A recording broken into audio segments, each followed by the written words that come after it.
বন্ধুরা, যারা কক্সবাজার বেড়াতে আসেন, সমুদ্র স্নান পরবর্তী অনেকে সুইমিং পুলে সুইমিং করার ইচ্ছে হয়। এখন সুইমিং নিয়ে আজকের এই ভিডিওটা, আপনারা কোথায় কোথায় সুইমিং পুল পাবেন, সুইমিং পুলে কী কী ফেসিলিটিস আপনারা পাচ্ছেন। এখানে কিন্তু বেশ ভালো ভালো যে হোটেলগুলো রয়েছে সেখানে সুইমিং পুলের ব্যবস্থা আছে। আবার সরকারি একটা হোটেল আছে, হোটেল শৈবাল, সেখানেও সুইমিং পুলের ব্যবস্থা আছে। হোটেল শৈবালে সুইমিং পুল হচ্ছে প্রতি ঘন্টা 300 টাকা করে। আবার এখানে এমন অনেকগুলো হোটেল আছে যে হোটেলগুলোতে বাইরের গেস্ট অ্যালাউ করে। যারা হোটেলে থাকেন তাদের জন্য অনেক সময় সুইমিং পুল কমপ্লিমেন্টারি থাকে, আবার অনেক সময় একটা বিশেষ ডিসকাউন্টে সুইমিং পুল থাকে।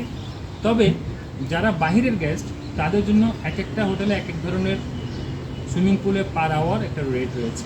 আমরা আজকে আছি হোটেল কল্লোলে। এটা এটা তারকামানের হোটেল এবং কক্সবাজারের লাবণী পয়েন্টের একদম লাগোয়া। আপনারা জানেন অনেক পুরাতন নামকরা হোটেল। তো হোটেল কল্লোলের সুইমিং পুল হচ্ছে বাহিরের গেস্টের জন্য 400 টাকা এবং হোটেল গেস্টের জন্য 400 টাকা, এবং তাদের কুপন রয়েছে। আজকে আমরা যেহেতু ফ্যামিলি ট্যুরে এসেছি, প্রতি ঘন্টা আপনারা সুইমিং করতে পারবেন 400 টাকায়।